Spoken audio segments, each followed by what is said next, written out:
Hey YouTube, what's going on, y'all? FG3000, the place to be, and just a quick vlog.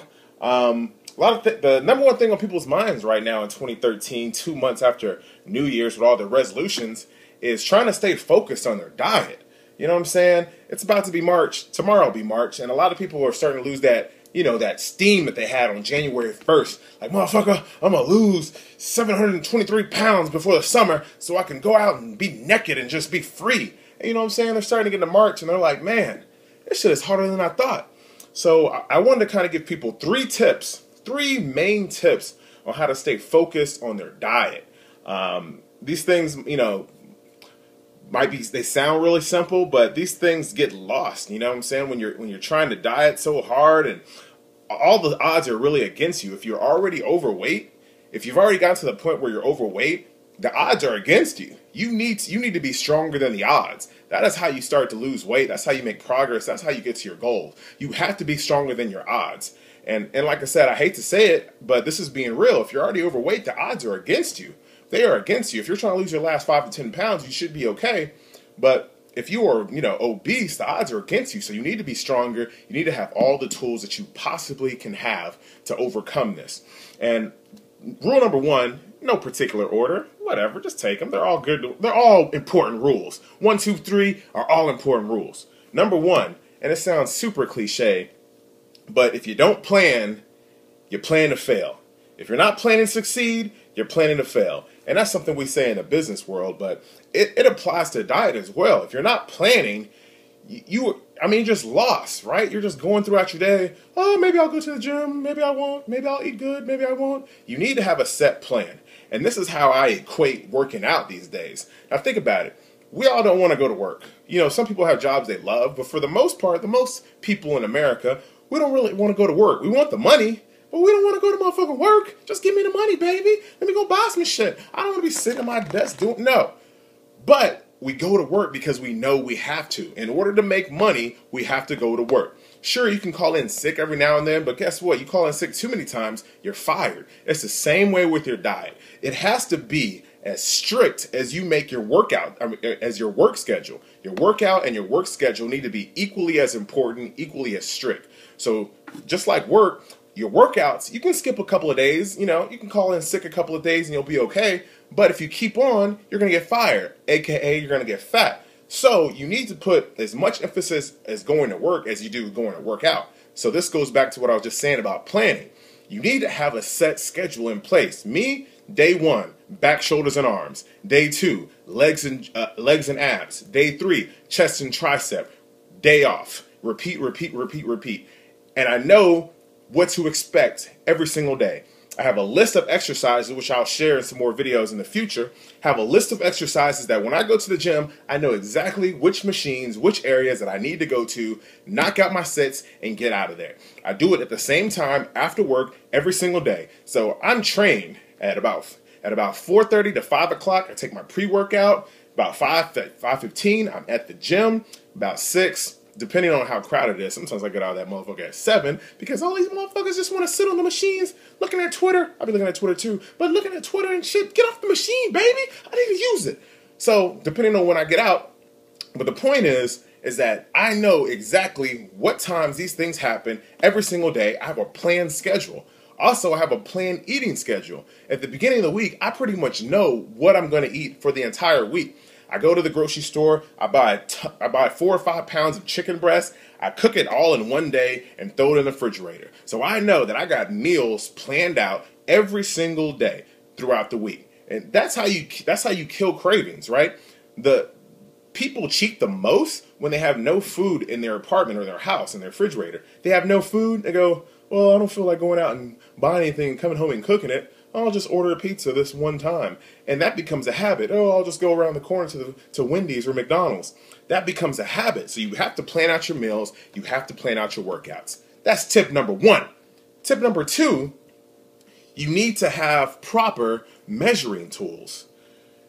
I cannot count how many times that I've been trying to help somebody lose weight and they call me up and they're like, yo, I gained a pound this week. I went to the gym, I did cardio, I ate well, and I gained a pound. Or I didn't lose any weight. I stayed the same. This sucks. I quit.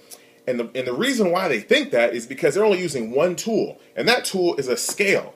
A scale it's useful, but it cannot be the only way that you measure your progress. You're going to set yourself up for failure if the only thing that you look at are the numbers on that scale. Because like I said, sometimes water weight goes up and down. Sometimes you build muscle, you lose fat and you build muscle, so it looks like it's flat, or you might gain. The scale is the devil. Don't just listen to the scale. Get a second opinion like a doctor. You know what I'm saying? So my advice is, yeah, use the scale because that's important. Also, $2 for one of these fat calipers. $2. Super, super easy to use. There's only a couple of spots right there on the booby meat, right down there and right there down on your thigh. Measure those 3 spots once a week. So now you have a scale, you have fat calipers. Also, another thing you should invest in is some measuring tape. Why? Because like I said, you might look at yourself in the mirror and say, man, I'm not making any progress, but your arms are getting bigger or your legs are getting more toned and they're starting to slim out. All that is progress. The scale is only one way to chart your progress. Everything is progress. Just like in sales, in sales they have sales metrics. It's never just one metric and they say, oh, you're the best salesperson ever. It's usually a combination of sales metrics that make you, who you are, how good of a salesperson you are. The same thing with losing weight. You need to have multiple tools to measure your success. Also, in conjunction with measuring tape, is the belt that you wear every day when you go out. If you wear a belt or your favorite jeans or your favorite pants or your favorite shirt, take note of how they fit when you start your workout. You know what I'm saying? I have a favorite pair of pants that I wear all the motherfucking time, and I know how they fit. So when I'm losing weight, when I'm cutting, I can tell that I'm making progress just based on how loose the pants are or which loop that I put my belt buckle in. All that is important. Every single way that you can measure your success is important.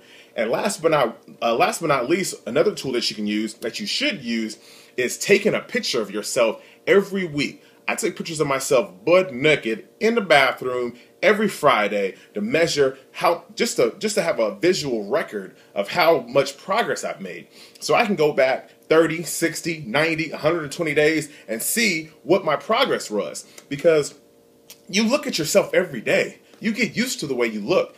When you're dieting and when you're losing weight, it's not always as noticeable as it actually is. So in 30 days, you've made progress. If you've been working out for 30 days consistently and you look in the mirror, you might not feel like you've made any progress. But if you take a look at the picture from 30 days to now, you're like, wow, I've actually made progress. And all this stuff is important for motivation.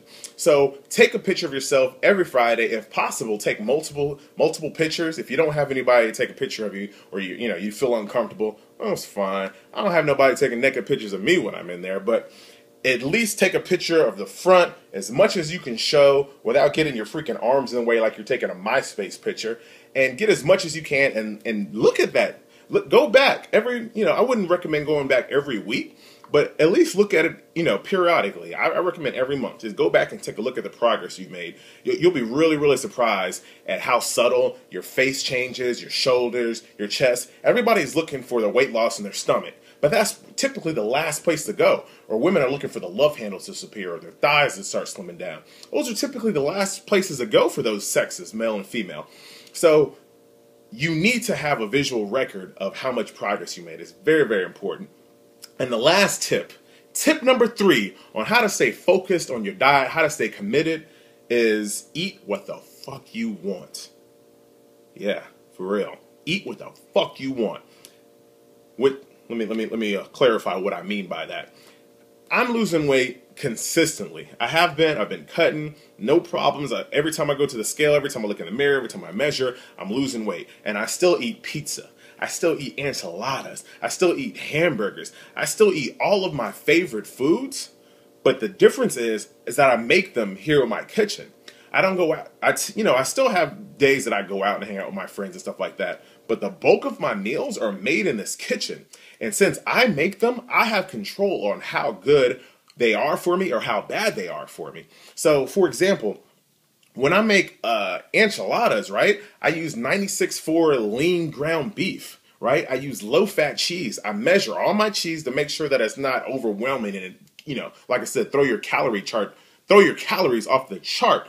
Like I said, or when I use, come on, man, bring it to me, or when I make other dishes, such as my taco night, I use brown rice. Like I said, I use a minimal amount of cheese. I typically use the chicken breast that I have. You can pretty much make every single meal that you want healthier. Every single meal that you want to eat, you can make it healthier. When I have pizza, I go to the store, I get thin, whole wheat crust. There's turkey pepperoni, or there's also reduced fat pepperoni that you can take. Once again, low fat cheese. Bam, you got yourself a pizza. The pizza that I make is 1,200 calories. If you order a pizza from Papa John's, that same exact pizza is well over 2,800. And you're getting that terrible freaking white flour crust when you can have whole wheat crust if you just take a little time, go to the grocery store, and buy the healthier options. There is not a single meal in existence that you cannot make healthier except for fried foods. But you can make those fried foods and make baked or grilled versions.